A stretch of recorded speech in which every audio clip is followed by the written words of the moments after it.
Vindictive prosecution, vindictive prosecution, vindictive prosecution. We've been saying that Donald Trump walking himself into his own vindictive prosecution trap. Dude's trapping himself as it relates to this vindictive prosecution of James Comey, but not just James Comey, all of these political adversaries that he's very publicly and, yes, you guessed it, vindictively demanding that the Department of Justice prosecute. That becomes evidence in a formal defense that can be brought in these criminal cases, and it can result in dismissal if the criminal defendant, the person charged, can prove that this prosecution meets the elements of vindictive prosecution. Now, normally, vindictive prosecution is a high bar. You can imagine lots of criminal defendants think that their prosecution is vindictive, right? They don't like me. The government's angry at me. It's because I'm this or I'm that. So it's a high bar to actually prove actual vindictiveness or to meet another standard of presumptive vindictiveness, a very, very high bar. But Trump's just laying out all of the evidence right there. So we've been talking about one of the potential precursors to what I think is going to happen in Comey. I said, remember Harry and I before said, look at what's going to happen in the Abrego Garcia criminal prosecution out of the Middle District of Tennessee. I know you may be confused because there's lots of Abrego actions. There was the case in the federal court in Maryland, right before Judge Zenas, about returning him to the United States, about protecting his certain rights vis-a-vis the federal government and ICE. So you had those proceedings in Maryland, but then separately, once the Trump regime finally returned him to the United States, as required by a Supreme Court order, facilitate his return, they then immediately brought charges against him in the Middle District of Tennessee based on an arrest from like 2020, not an arrest, based on a traffic stop, let me be very clear, from 2022 with no arrest, where they basically stopped him when he was driving other people. Even the highway patrol or the people who stopped him in Tennessee didn't really see anything enough to arrest him. But then later that was used to say, you were involved in human smuggling. The people who were in that van must have been trafficked by you, and that's what this was really about. So you can imagine it'd be a pretty hard case against Abrego Garcia, where none of the people in the vehicle were interviewed. He can invoke his Fifth Amendment rights against self-incrimination. There wasn't enough evidence for the state trooper, or whoever the cop was, to do an arrest to begin with and just let them go. And they were trying to make a human trafficking case out of the body cam footage from this 2022 traffic stop, basically, is what it was. So Donald Trump and Pam Bondi, they've been ignoring all of the local rules, right? And they've been saying, we're going to get you Abrego. Abrego's a terrorist. Abrego's a human trafficker. Abrego traffics children. Abrego's a gangbanger. Look at his hands. It's MS-13. Look, and they like drew on it like letters that weren't there. MS-13. Look at it, look at it, look at it. Well, guess what Abrego did? He's fighting back. And part of Abrego fighting back, and when you fight back, you win. And here, this federal judge out of the Middle District of Tennessee basically said, look, you've made a requisite showing that I need to conduct an evidentiary hearing into whether or not there's been a vindictive prosecution. You've raised enough facts and evidence that leads me to believe at a threshold manner that you can clear that very high bar, right? Because judges want to first see, can you clear that bar? Otherwise, everybody would be able to bring one of these. So the judge says, yes, you've cleared this bar. Now I'm going to do an evidentiary hearing. That means we're going to bring in all of these Trump officials, and you get to do discovery on this issue. And the judge points out all of Donald Trump's social media posts, all of the statements by Pam Bondi, all of the statements by the Justice Department officials, all of the statements by Attorney General Todd Blanche. And the judge says, this is pretty outlandish behavior. I've never seen anything like this in my judicial career. So that judge has ordered that there be a evidentiary hearing that's going to take place. And I'll just read for you what the opening salvo is to this right here. It says, Abrego's motion is not ripe for decision because he seeks discovery in an evidentiary hearing because there's some evidence of vindictiveness here. For the reasons that follow, the court holds that the totality of events creates sufficient evidentiary basis to conclude that there is a realistic likelihood of vindictiveness that entitles Abrego to discovery and requires an evidentiary hearing before the court decides his motion. Oh, Harry Litman, Talking Feds podcast, Talking Feds YouTube, Talking Feds Substack. This is a dream come true for lawyers of Abrego Garcia. Can you imagine what that discovery is going to look like?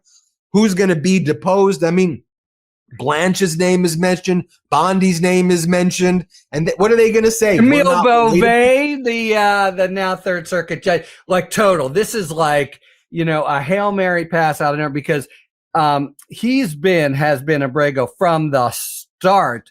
Just the U.S. has made it clear, and really, it has been it's been so clear that they were galled by the finding that, in fact, they'd sent him down against orders, and they've tried everything to say, oh, he's a gangbanger, as you say, or he really is a They've had every excuse in the book.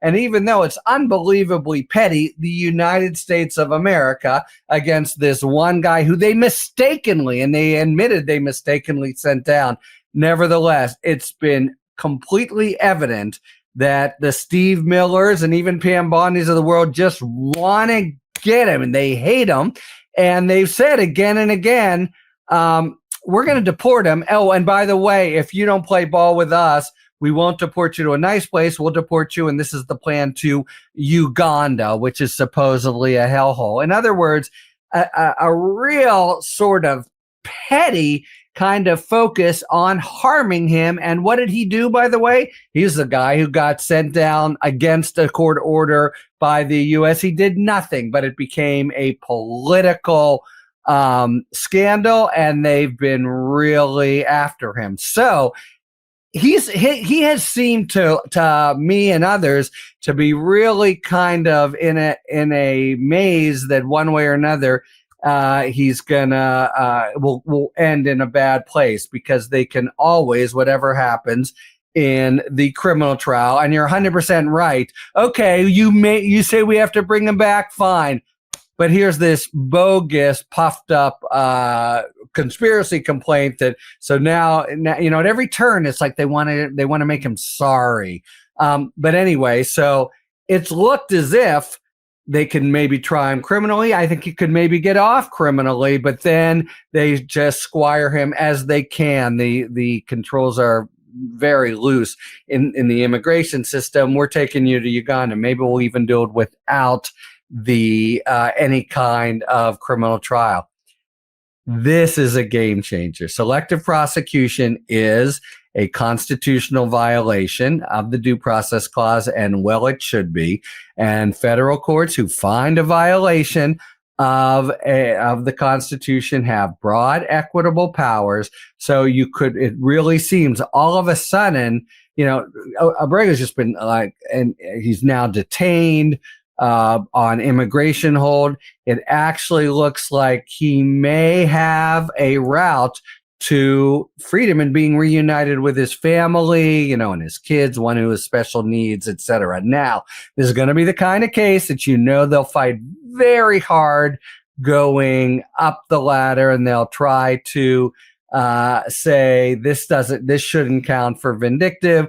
And it'll, in that sense, also be a big precedent, because the question is, do you defer when the administration or Miller or whatever says, oh no, it's just on the merits? But we can the judge here, to the judge's credit, is just feeling and seeing. This is what district court judges are supposed to do. They're on the ground, they see what government is going, and they say, you know what, this really looks and feels like vindictive to me. And yes, you're 100% right. What they ordered, this could also happen in Comey, is discovery. And discovery of what? Well, it's everything we've been, wait, how did this guy come to be criminally, you did this sort of secret grand jury move. Let's hear about that. Who talked about, who said what to whom? And they'll try to say executive privilege. Well, fine. Let's hear what Bondi said to Blanche, what Blanche said to Beauvais, etc. So this has the risk for them of laying bare what has obviously been a completely crass political strategy that has nothing to do with doing, justice or enforcing the laws, but how do we, screw them? And those are going to be depositions or interrogatories or whatever that Pam Bondi and Todd Blanche, not to mention the President of the United States, are going to want to try to avoid in the worst way. And so you're going to see fights along those lines. And there's also another remote possibility. But the landscape looks so much better for Abrego than it has today than it has at any time since March 15th. They may get in a position where we'll just drop the whole thing rather than let Bondi and Beauvais and Blanche be deposed. So this is quite a turnabout. Unless they get countermanded from on high, and they shouldn't, the right remedy should be do the deposition and complain about it later. This could actually be the kind of successful Hail Mary that Abrego's been, somehow praying for. How about Abrego Garcia? I mean, when history is written, this guy is, hanging in there, and it would be, remember, the Trump regime said to him, we'll let you go to Costa Rica. You can live out your life there, have a great rest of your life. You just have to say that you did the human trafficking that we accused you of. Just tell it, and we'll make this all go away. And he said in front of the United States government, no, I'm fighting this. And I think it's an important message to everybody out there as you watch massive, powerful law firms capitulate, billion-dollar, trillion-dollar market cap corporations capitulate. You see people like Abrego Garcia. You see people like E. Jean Carroll. You see people who stood in there. They win. You win when you go the distance with this guy, and you're able to expose what's going on. That's, I think, a big lesson of this too. Harry Litman, Talking Feds YouTube, Talking Feds Substack, and the Talking Feds podcast. Thanks, Harry. Thanks, Ben. New Meidas merch. Head to store.meidastouch.com today and get yourself the best pro-democracy gear and show your support. That's store.meidastouch.com.